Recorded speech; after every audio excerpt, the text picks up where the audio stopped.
What it do? Thank y'all for continuing. Tuning in to the 38114 show. The newer episodes will be on the new layout. You see we got the futon right here. So who coming to sit on the couch with comedian Ambrose Jones next, y'all? Man, this wouldn't be possible, man, if y'all wouldn't continue purchasing the merch. We got new merch in. We got 38114 show hoodies. We got those available in black, you know, with the 38114 show logo. And on the back, you got the Scan Me card on it.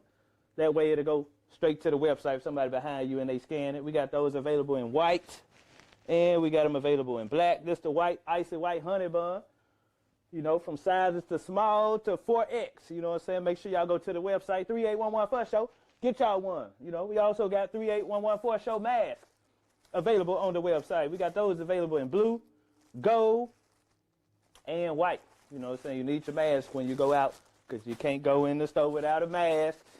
That way you ain't got to look on the ground and pick nobody else's mask up. You already have a 38114 show gent in your pocket. You know what I'm saying? 38114show.com. Get your mask and hoodies. And this is the #1 seller here, Immortal Herbs, Seamoss and Bladderwack tinctures. That's right. Seamoss contains 92 of 101 minerals that your body needs. Bladderwack contains the other 9. Y'all can go to comedianambrose.com and get these. Available in 1 ounce and 2 ounce tincture bottles, man. Boost your immune system, aids in weight loss, and also boost your libido. You know what I'm saying? I haven't taken no vaccine because I know my immune system good with these. It's my #1 seller right there, man. Seamoss and Bladderwack Herbs. Immortal Herbs. Immortal means Ambrose, by the way. Immortal means Ambrose. Ambrose means immortal. 2 of my customers said that other members of their house has caught COVID except them because they have been taking my product. So that was a very proud moment right there. So y'all can get those available on my website, comedian Ambrose Jones. Thank y'all for tuning in. We got new episodes coming with more influential, positive, funny people right here on the 38114 show. Make sure y'all hit that like and subscribe button. I'm comedian Ambrose. I'm out. Ladies and gentlemen, another episode of the 38114 show. I'm comedian Ambrose. And y'all make sure y'all hit that like and subscribe button, man. We got new shows coming every week. We sitting here with somebody I've been knowing for a little while here in Memphis, Tennessee. This guy has an interesting story. We're going to get in and talk about what he do, but right now he's the duckmaster. So if you ever been in Memphis, Tennessee, went to the Peabody Hotel and seen the duck show, this is the guy that, you know, trains them and tell them what to do. Welcome to the show, Mr. Kenon Walker. Yeah, man, I appreciate it, brother. Thanks for having me, brother. Man, what's going on? Oh, man, I'm blessed, man. Like I said, you know, I'm just blessed to be doing some noteworthy things, and I'm honored to be on the show. I appreciate the invite. Man, no problem, man. Before we get in talk about what you're doing, that's so interesting, man, what you do. But let everybody know where you're from, man. I'm from here. I'm from right here in Memphis, Tennessee. Yeah, I mean, I've been here the majority of my life. I was raised in Atlanta most of my teenage years, but out there in the A. But you know, okay. I'm a memphian. I'm a memphian to the heart. For real? What school you went to here? I went to Oak Haven Elementary when I was a kid. Okay. Graduated? Where you graduated from? I graduated from Wheeler High School in Atlanta. Okay. Yeah. Okay. So you came on here? Came back to college out here, and that was in '99. Been back ever since. What you started doing after college and everything? Man, after college, man, I started doing plays. I mean, I used to do plays at this church called World Overcomers. You know, it's back in 1999, 2000. What's the pastor? Shout out to pastor name. Yeah, it's a pastor A.R. Williams out there. You know what I mean? I used to do plays under the leadership of a woman named Myra Moses, who had a theater company called By Faith Theater Ministries. Okay. And she was doing plays over at that church for a while. So I started out doing plays here and just never stopped. I mean, I've been acting in plays and films ever since 1999. So 1999? 22 years. You always had a passion for that? I did, man. When I grew up, man, I grew up kind of rough. So my mom, like most of us. Yeah, we all got a story to tell. We definitely got a story to tell. But I got to credit my mother, man, because she put me in a theater camp in Atlanta when I was 13 years old. Yeah. I mean, for the summer, it was the Alliance Theater Company, and for the first time, I got a chance to improv and to clown, and it was okay. You know what I mean? Like people were I was getting a response off of it. Have a good time, yeah, man. But in school, that's what I was getting in trouble for. That's what I was getting kicked out of class for. But then when I get on stage and start improvising and riffing and checking people and doing this and that, like, bravo! Get applauded for it. I was like, oh, okay, well, I get applauded for your ignorance. Yeah, right. So I was like, I can stick with this, man. So acting, it became an outlet for me. You know what I mean? Like if things got rough in real life, I could actually step in and then be somebody else, literally. You know what I mean? Become a different character, and that outlet kept me on the right path, and that path led me here. Okay, sure. You never thought about getting on that stage doing comedy? You know, I have thought about it, man. I have thought about it. I mean, I'm naturally silly, but I know, being a comedian, that's a craft. You know what I mean? You got to put that routine together. You know, you got to come up with fresh material, and then pray that nobody steals it. Because if somebody, they record it, then you got to start back from scratch. So. Keep writing. That's all you can do. So I salute you, man, and all you do, brother. You're excellent at what you do. That's good, man. You just know you got to find out what you like to do, what you're comfortable with, and do it. Right. And yours is acting. Yeah, acting. You know what I'm saying? I started doing music. You know what I mean? So I have a home studio. You know what I mean? So I still make music and I still, create songs. But my music more so it's an example of my existence. It's like my diary. Okay. You know what I mean? Not trying to get a deal or anything, but back in a lot of y'all may remember back in 2004, they had a Ruff Rider freestyle championship, a battle that came here in Memphis. Okay. I mean, and I'm the one who won it. You know what I'm saying? My nickname was Slim Riggs. I was the champion of that whole contest, but then that whole thing fell through. I guess the person who was putting it on got involved with something and ended up getting locked up. Okay. That's his story. But so you're a freestyler, Yeah, I started freestyling. For real? I'm a battle champion from Atlanta. You know what I'm saying? Came here, started doing music, but when that whole Ruff Rider thing fell through, in 2005, I found a flyer on Beale Street. Okay. A flyer for an audition for this movie called Tricks. Mm-hmm. That was directed by. I think I remember that. Yeah, the young lady named De'Ara Lewis. Okay. Was the director of that.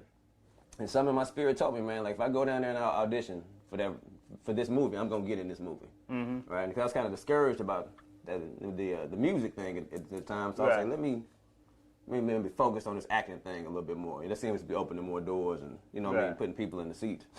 So when I went on this audition, man, I auditioned for one role, but ended up getting the lead male role in that movie. So De'Ara Lewis, shout out to her. You know what I mean? She put me in my very first movie, acting, like giving me a lead role. Okay. And then from there, the roles kept coming, never stopped. You know what I mean? So, what was the character you played? I played a character named Devin. You know what I'm saying? And Devin was I don't know if any of y'all have not seen Tricks. One, it's on Amazon Prime. You can get that right now. Go out there and support black films, black artists, and Memphis made movies. But the film had to do with a brothel. It was a massage parlor that was the front for a brothel. Mm-hmm. Right? So we got some of those around here. Right. It's based off of real life. You know what I mean? And if y'all know one, let me know.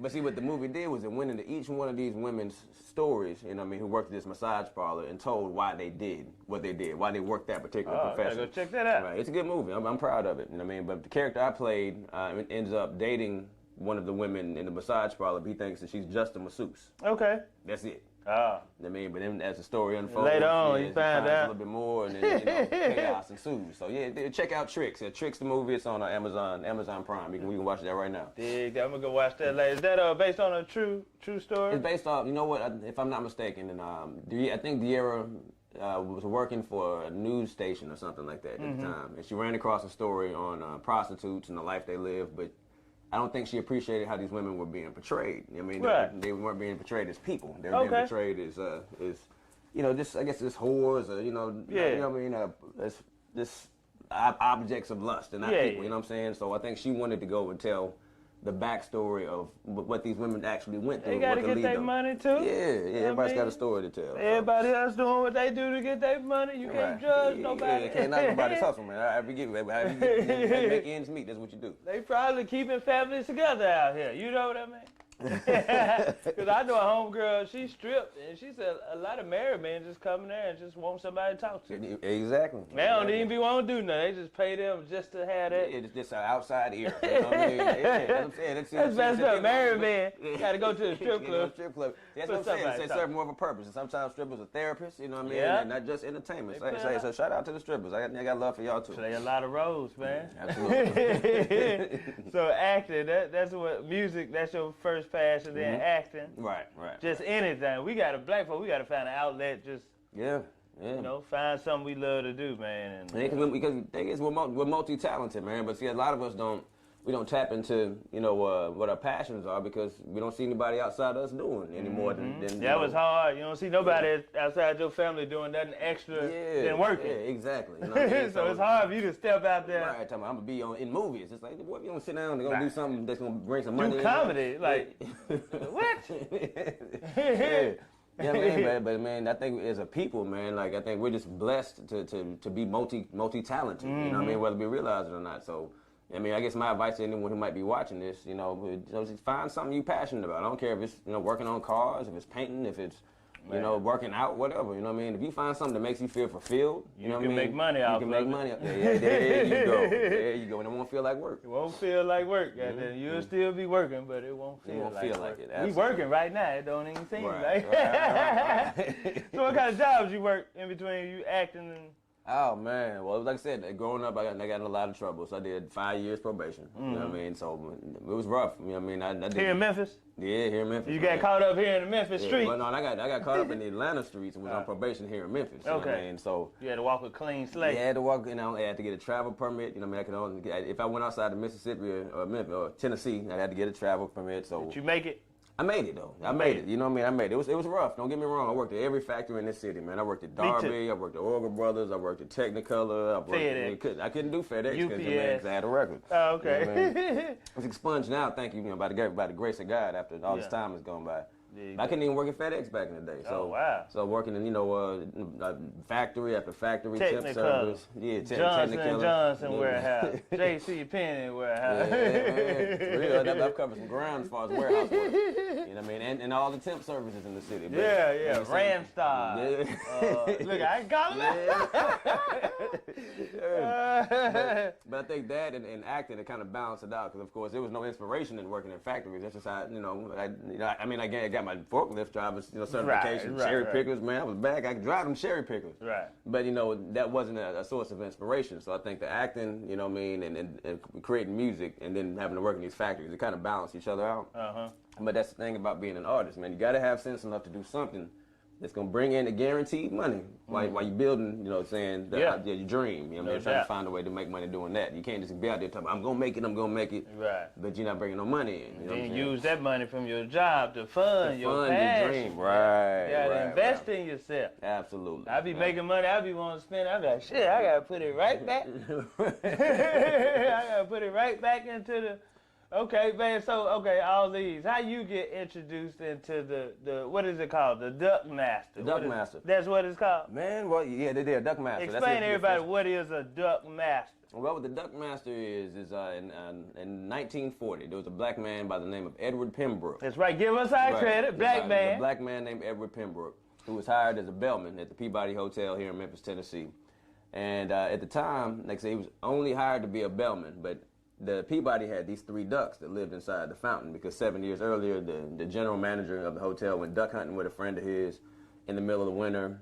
They took some Jack Daniels over there with them and spent to stay warm. Okay. Yeah, to stay warm. That's what my dad would tell you. Drink brown liquor in the winter, keep you warm. Keep you warm, all right? So they went out there to stay warm. But I think they spent more time staying warm than hunting because they didn't catch anything. But they had these 3 live duck decoys that they would use. I guess that was legal back then. You tie a string around the duck's foot. Right. It'd call out, it would draw other ducks. I'm assuming, I'm not a hunter.